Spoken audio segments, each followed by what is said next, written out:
wabarakatuh. Assalamualaikum warahmatullahi wabarakatuh. Waalaikumsalam warahmatullahi wabarakatuh. Alhamdulillah hari ini hari Selasa tanggal 2 November kita sudah mulai pembelajaran yang baru. Nah, semoga semangat hari ini juga membara buat kalian. Oke, hari ini saya mau tanya dulu, ada yang tidak masuk dari kelompok kelas ini? Ada. Siapa? Ari Setiawan sama Muhammad Dan. Ari Setiawan, dalam rangka apa beliau tidak hadir? Alfa, terus? Dani izin. Dani izin. Oke, Dani, Muhammad Dani ya? Ya, Muhammad Dan. Muhammad Dani. Oke, lagi. Yang di sebelah sini? Nggak ada. Tidak ada. Sebelah sini? Evan. Evan. Dia kenapa Evan? Dirian. Sakit. Siapa lagi di sebelah samping? Ada? Kopik di sini juga. Opik? Iya. Siapa nama panjangnya? Oke, Taufik. Taufik Imanullah. Oke, dia kenapa Taufik? Alfa. Alfa. Gian juga. Gian. Dia kenapa Gian? Alfa. Gian Alfa. Gian Muhammad Gian ya. Ya. Oke, Gian Iqbal Alfa. Siapa lagi di pojok? Randy. Randy. Kapoer. Kenapa Randy? Izin. Izin. Siapa lagi? Randy. Cukup 1, 2, 3, 4, 5, 6. Ada 6 orang yang tidak hadir untuk hari ini. Oke, terima kasih. Saya pikir hari ini kita punya semangat baru, jadi tentunya kita belajar juga dengan semangat yang luar biasa. Oke, sekarang kita belajar masalah teks editorial. Teks editorial. Di buku kalian di halaman 42 itu ada kata teks editorial. Pernah dengar istilah teks editorial? Pernah. Apa kata lain dari teks editorial? Tajuk rencana. Ya. Ada istilah lain. Orang boleh mengatakan teks editorial ataupun tajuk rencana. Sudah ya? Dua istilah ini mau digunakan teks editorial ataupun tajuk rencana sama saja. Tinggal pilihan kata saja. Yang kedua, dari teks editorial ini tentunya banyak hal yang bisa kita pelajari. Berbicara masalah teks editorial tidak terlepas atas unsur media massa. Oke, media massa di sini apa saja? Ada melalui internet, televisi, koran. Oke. Di internet ini ada sosial media. Sekarang ketika kita berbicara masalah teks editorial ataupun tajuk rencana, ini berupa opini. Oke. Untuk pembelajaran berikutnya, saya minta kalian silakan dikeluarkan HP-nya. Oke, dikeluarkan HP-nya. Saya sudah mengirim link sebelumnya, tolong ditonton link yang pertama. Silakan. Saya kasih waktu untuk menonton link pada grup kalian itu.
Tinggal berapa menit lagi?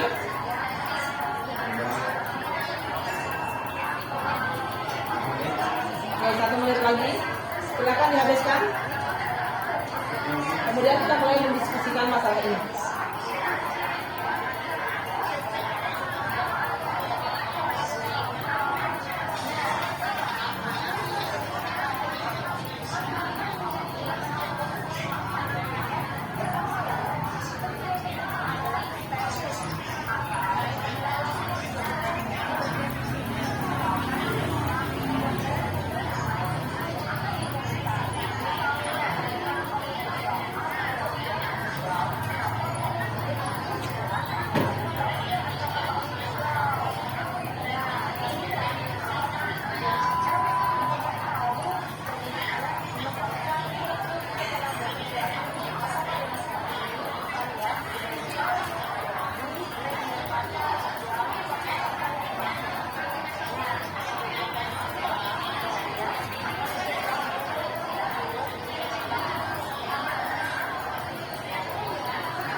Oke, waktunya sudah habis. Silahkan dimatikan semua HP-nya.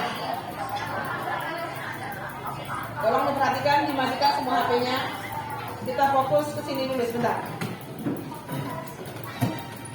Sudah ya? Yang belum tolong dimatikan. Sudah ya? Fokus ke depan dulu sebentar. Nah. Hari ini materinya masalah teks editorial dan teknik rencana. Dari pemaparan yang tadi, siapa yang sudah tahu paling tidak ada kilas balik tentang editorial? Siapa yang tahu tentang editorial? Apa itu editorial dulu? Silakan angkat tangannya. Ayo. Siapa yang tahu editorial? Teks editorial atau teknik rencana? Jadi pemaparan yang tadi? Boleh silakan dari hasil kutipan kalian boleh kalian baca. Ada yang tahu?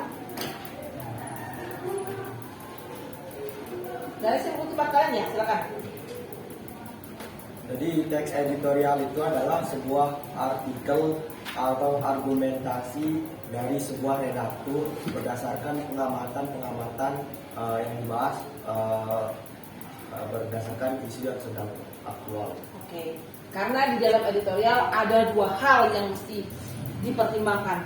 Satu namanya aktual dan faktual. Apa dulu? Ada yang paham dengan kata aktual? Kita yang sedang Oke, isu yang sedang hangat dibicarakan. Sedangkan kita berbicara masalah faktual, bukan kenyataannya, real ya. Ini yang hangat dibicarakan. Kalau sekarang isu yang hangat dibicarakan masalah apa? Pohon pisang. Masalah tol, masalah tol Jakarta yang sudah dibangun ternyata terjadi perubahan anggaran, tidak sesuai dengan rencana. Itu yang sedang hangat dibicarakan. Ya, itu yang sedang hangat dibicarakan. Kemudian ingat, berbicara masalah teks editorial dan atau teknik rencana ini, tentunya berita yang bagaimana layak dibicarakan. Berita yang bagaimana yang layak diungkap dalam teks editorial, yang menyangkut hajat hidup orang banyak, yang berpengaruh terhadap orang banyak masyarakat. Kalau hanya isu lokal saja tidak berpengaruh terhadap orang banyak, tentunya itu tidak perlu dibicarakan, tidak perlu dimasukkan dalam teks editorial. Hanya saja mungkin menjadi bahan diskusi buat kalangan tertentu. Sudah? Coba silakan yang di pojok, bacakan saya dulu. Apa itu teks editorial dari hakim membacamu? Apa yang bisa kamu kutip? Apa pesan yang bisa kamu ambil dari hasil menonton kamu yang tadi? Apa itu teks editorial atau teks rencana? Teks editorial adalah artikel yang membicarakan tentang berita-berita yang masih hangat atau apa namanya yang masih banyak dibicarakan oleh orang banyak dan bersifat fakta. Bersifat nyata dan bisa dibuktikan. Sekarang kita berlanjut ke apa saja yang mesti ada atau ciri umum yang ada dalam teks editorial. Yang pertama ada berisi fakta. Oke. Kemudian ingat yang tadi ada faktual dan aktualnya. Kemudian yang kedua bukan opini. Opininya siapa? Redaktur. Jadi tidak sembarang orang boleh beropini di sini ketika kita berbicara masalah teks editorial. Kalau hanya sekedar kalian mengatakan, menurut saya penghapus ini lebih baik dibandingkan penghapus merek yang lain, berarti ini tidak layak dibuat sebagai teks editorial karena tidak menyangkut banyak orang. Oke. Yang ketiga, memiliki kritik. Ingat, kritik. Kemudian ada lagi yang namanya penilaian, apresiasi, prediksi, saran ataupun harapan terhadap isu yang dibahas. Jadi setelah dibahas isu tersebut, maka ada harapan kita, ada perubahan di sana. Ketika kita mengkritik seseorang dengan bahasa yang baik, kita berharap ada perubahan sikap dari apa yang kita bicarakan. Yang berikutnya, ada saran atau rekomendasi yang dapat menjadi solusi. Ingat, ketika kita berani menyalahkan orang, tentu harus ada solusi. Kemudian, yang berikutnya apa lagi? Ditulis dengan perspektif tertentu untuk mengungkapkan kebenaran pendapat. Ingat, perspektif, cara pandang seseorang terhadap sebuah masalah. Seperti yang tadi, kalau menurut saya, perspektif saya, kalau ini penghapus ini sangat baik, belum tentu menurut kalian itu baik. Ingat, perspektif, sudut pandang seseorang terhadap sesuatu. Termasuk di kajian rencana. Ketika orang menyorot masalah tol yang sekarang hangat dibicarakan itu dari sisi kacamata orang lain, tentu berbeda dengan orang yang lain. Kalau saya mengatakan itu ketika sudah dana dikucurkan, menurut proyek akan habis sekian triliun, maka nanti kalau ternyata di tengah jalan proyek tersebut tidak sesuai dengan perencanaan dan pengembang meminta untuk tambahan dana, maka itu resiko dari pengembang. Bisa saya analogikan seperti ini. Contoh, Ari akan membuat sebuah rumah. Dari rumah ini, dia minta kepada PT atau CP untuk dikerjakan. Budgetnya 500 juta ACC. Tetapi ketika proses ternyata baru berjalan sekitar 20%, pengembang meminta Ari untuk tambahan dana. Apa kalimatnya? Ternyata saya salah perhitungan. Dana 500 juta itu ternyata tidak cukup. Pertanyaannya, salahkah Ari atau pengembang tersebut? Jelas. Ibarat kita jual beli di pasar, ini seperti perumpamaan. Ada namanya untung dan rugi. Tetapi sekarang kita berbicara masalah teks editorial, tentunya ketika ada fakta seperti contoh rumah Ali yang tadi, kalian harus berikan dia berupa data dan fakta. Karena di dalam teks editorial itu berusaha untuk mempengaruhi orang lain. Ingat, tujuannya berusaha untuk mempengaruhi orang lain dengan cara memperlihatkan data, fakta dan data disertai dengan opini. Coba kamu beli dalam seperti ini, sangat bagus sekali. Buktikan saja, bisa menggunakan sampai 1 bulan ini. Kalimatnya saya untuk mencoba mempengaruhi kalian. Kenyataannya ketika kalian membeli, ternyata saya kan tidak sampai 1 minggu sudah habis.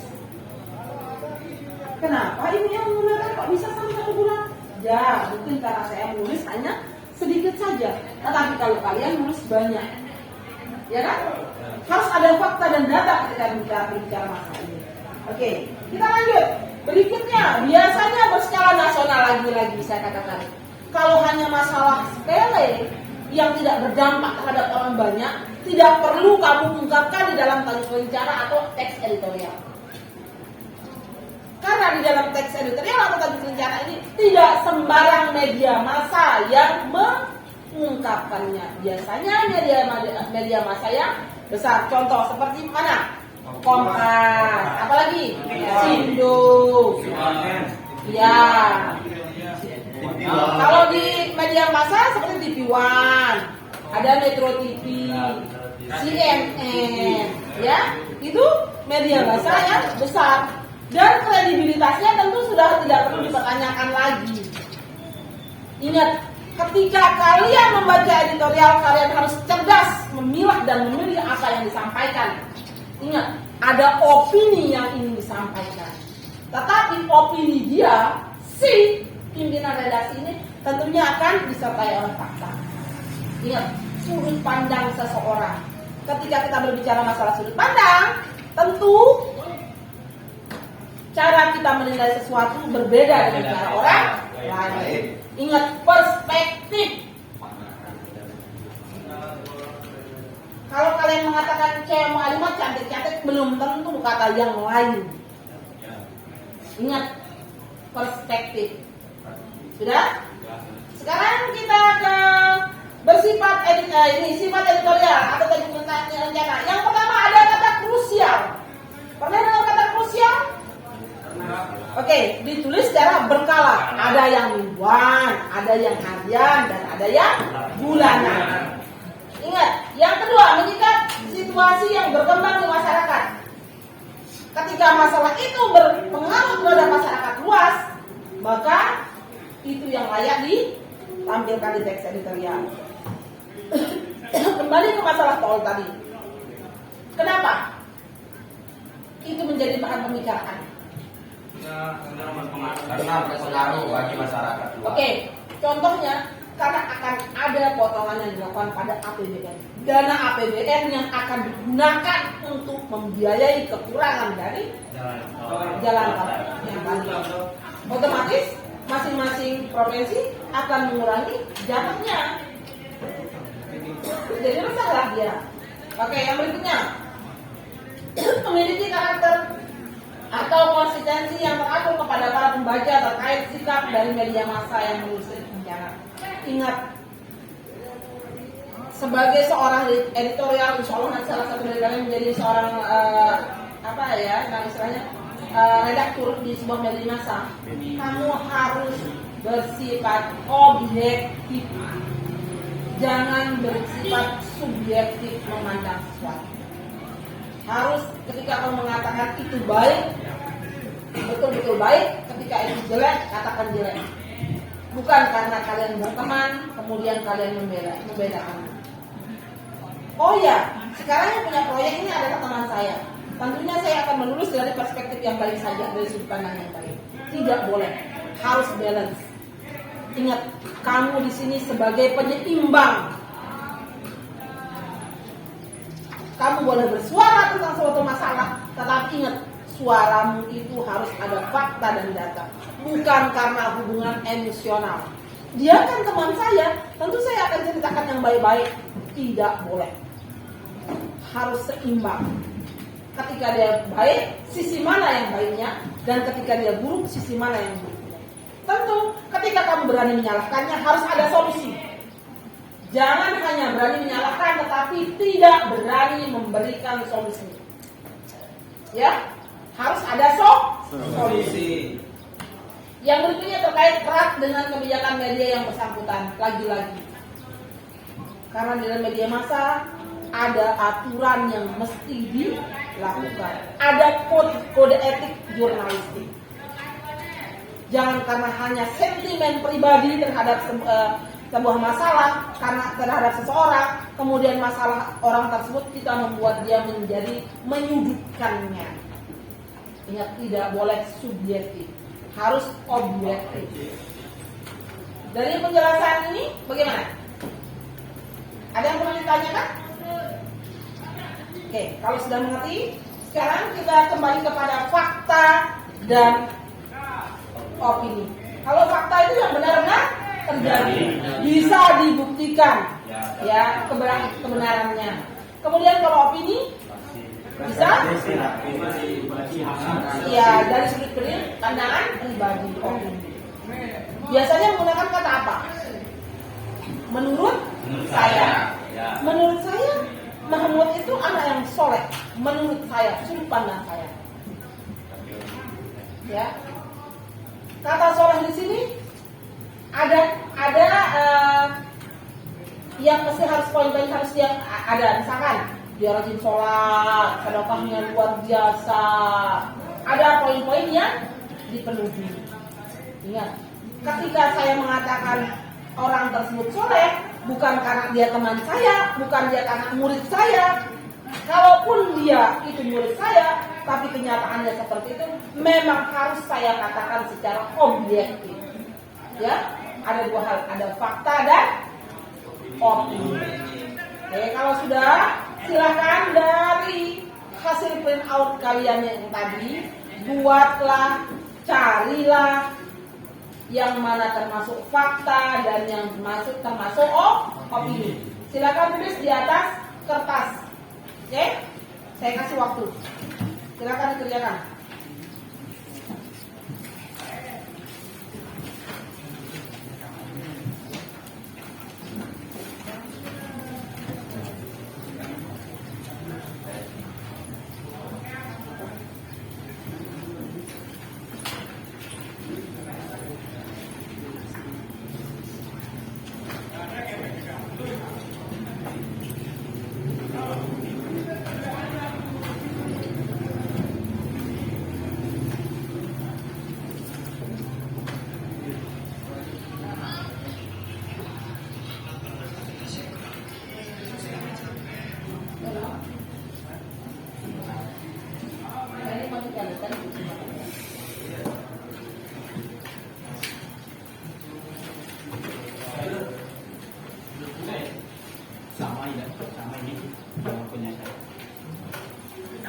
Silakan dikerjakan.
Silakan dikerjakan yang ada di teks editorial yang tadi yang sudah dibagikan tadi.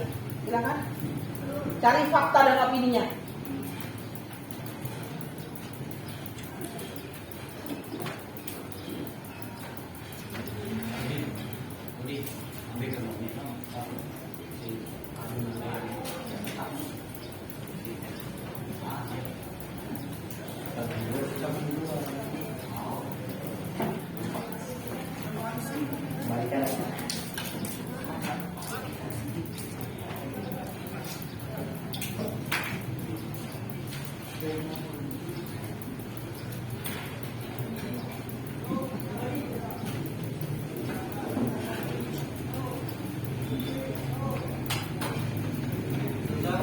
Ya. Apa?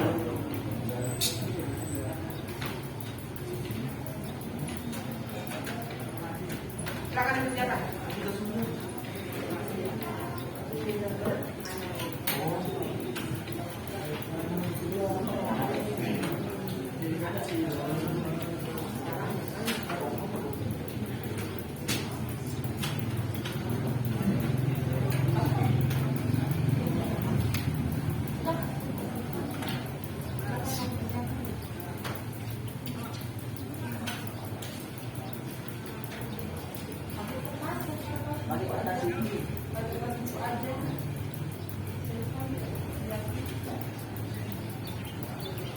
Jadi fakta dan opini.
Ada yang bertanya?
Ada yang perlu ditanyakan yang di belakang? Ada yang perlu ditanyakan yang di belakang? Tidak usah bertanya ke temannya, bertanya ke saya. Apa yang mau ditanyakan? Silakan.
Ada yang sudah jadi? Oke, silakan. Silakan.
Jadi diskusi bisa atau dikumpulkan? Langsung dibahas. Oke, dibahas aja ya. Bentar, nggak apa-apa biar selesai. Selain Ali, selain Ali siapa? Sudah jadi. Jadi ada yang belum? Silakan dikerjakan. Saya kasih waktu 3 menit lagi.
Sudah jadi?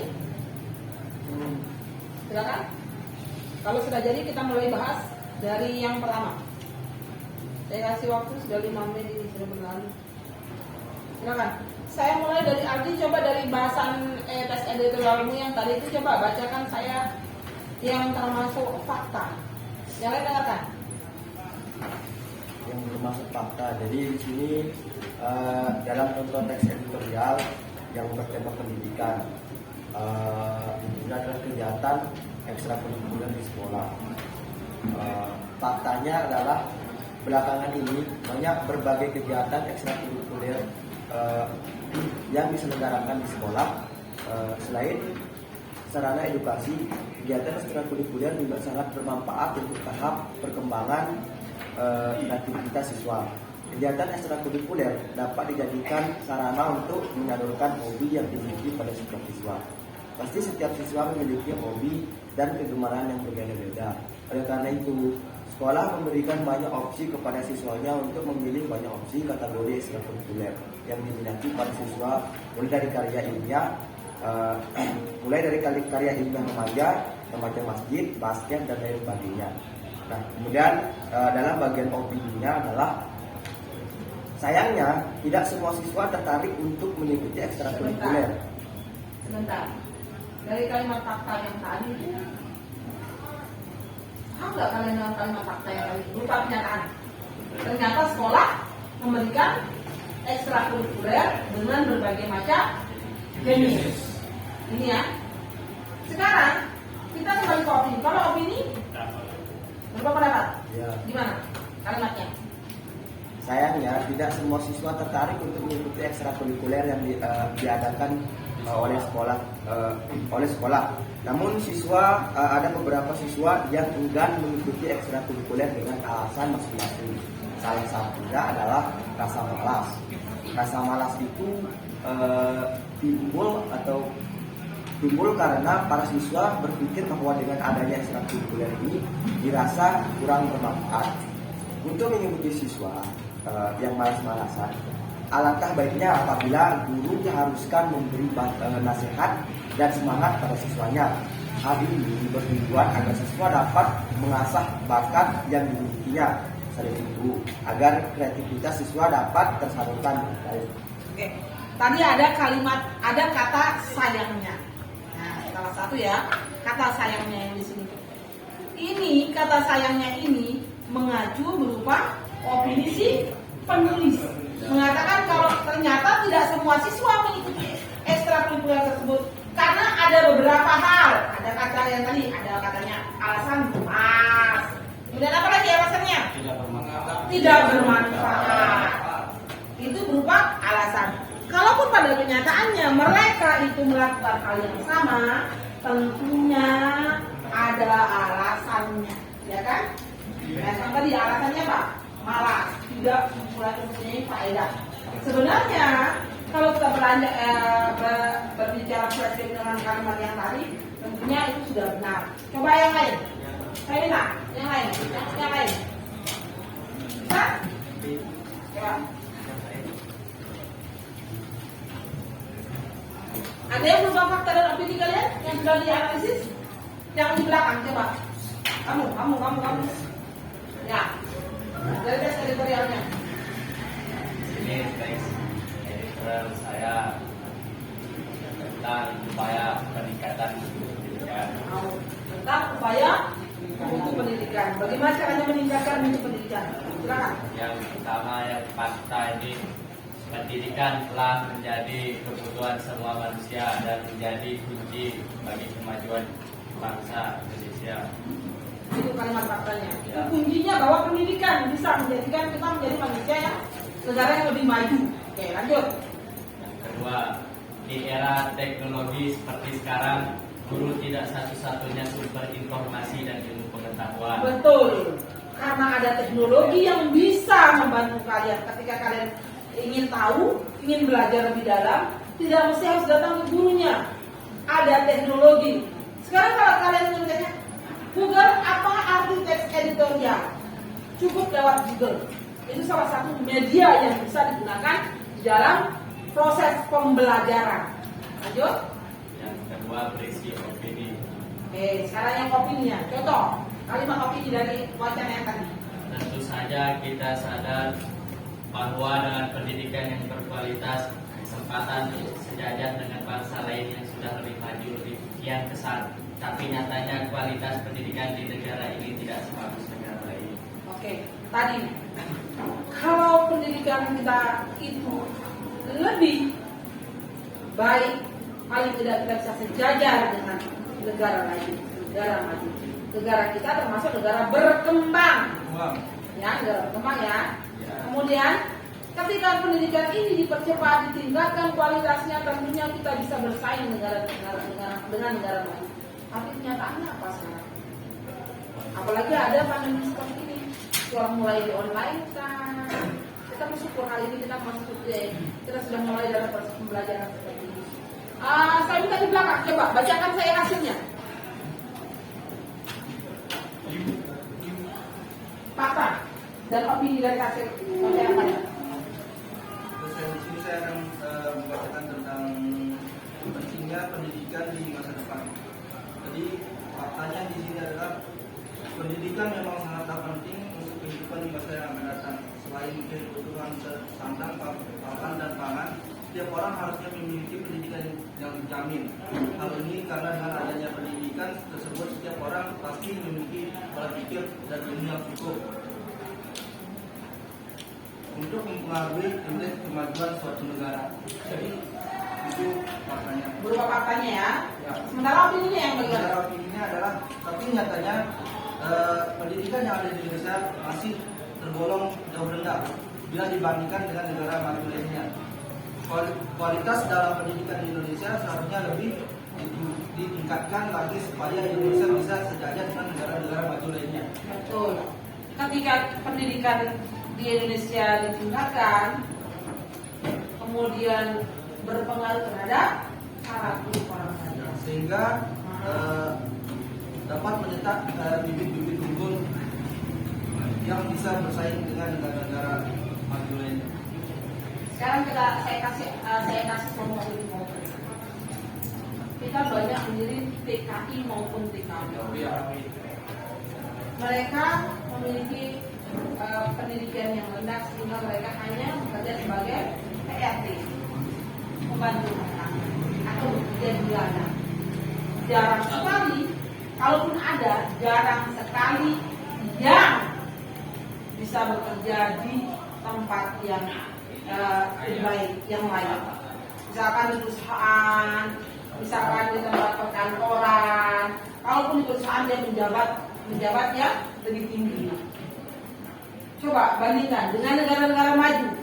Kita mengundang beberapa orang maju, beberapa orang dari negara maju yang pintar untuk mengajari kita. Ingat dulu sebelum Malaysia merdeka, mereka kan banyak belajar ke Indonesia. Ya. Banyak yang dikirim ke guru. Ya, tapi kita tahu sekarang Malaysia lebih maju dibandingkan kita. Ya, kita yang dikirim adalah TKI ataupun TKW kita yang di sana hanya bekerja di ladang, kemudian jadi tukang, apalagi? Sawit. Ya, kemudian apalagi yang di perkebunan, jadi pembantu rumah tangga. Sekarang pendidikan kita, usahakan kita bersaing dengan negara maju yang berusaha bersaing dengan negara maju, sehingga ketika orang-orang kita kirim keluar tidak lagi menjadi pegawai rendah. Itu harapan kita semua, supaya kalian juga bisa bersaing di sekolahnya sebagai bentuk pendidikan kita supaya lebih baik daripada sebelumnya. Oke? Sudah? Oke, sekarang apa yang bisa kalian simpulkan dari hari ini? Pada dasarnya teks editorial tersebut berfungsi sebagai penyeimbang. Ya, ada penyeimbang di sini. Penyeimbang yang bagaimana? Di dalam apa? Di dalam masalah itu dia akan menjadi penyeimbang. Ketika sebuah masalah diutarakan, harus ada follow back-nya, harus ada solusi. Ketika dia menyatakan sesuatu harus ada solusinya. Ingat, di sini penyeimbang, dan kalian sebagai pembaca harus cerdas, memilah dan memilih. Sudah? Coba kamu bacakan saya fakta dan opini dari yang kamu baca, yang kamu tulis. Faktanya ini yang berjudul kegiatan ekstrakurikuler di Oh, faktanya. ya, Editorialnya berjudul kegiatan ekstrakurikuler di sekolah. Oke, faktanya? Belakangan ini banyak berbagai kegiatan ekstrakurikuler yang diselenggarakan di sekolah. Selain untuk sarana edukasi, kegiatan ekstrakurikuler ini juga sangat bermanfaat untuk perkembangan kreativitas siswa. Selain itu, kegiatan ekstrakurikuler ini dapat dijadikan sarana untuk menjalankan hobi yang dimiliki pada setiap siswa.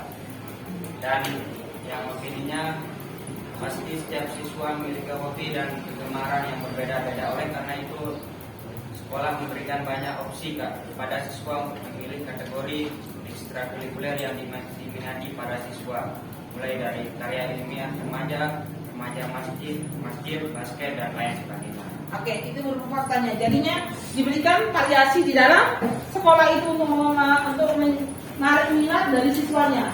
Tidak hanya satu ekskul, tetapi banyak ekskul pilihan. Kalau dia merasa tidak cocok menjadi remaja masjid, maka ada pilihan yang lain yang bisa diambil. Gitu ya. Kemudian kalau opininya bagaimana?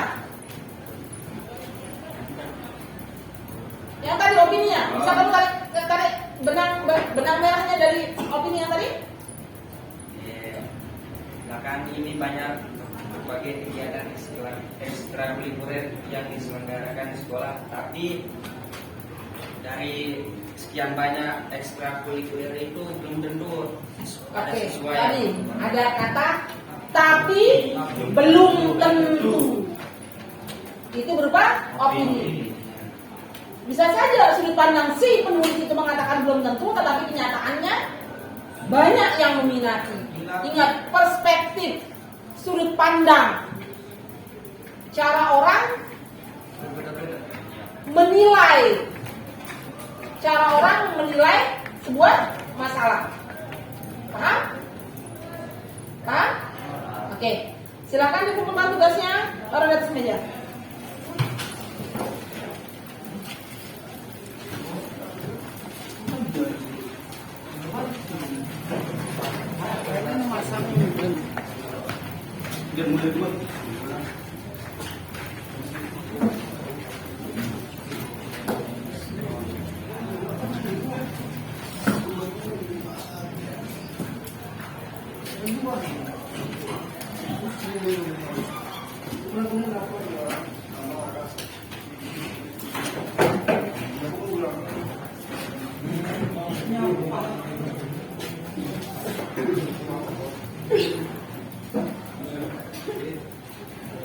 Ada lagi yang belum?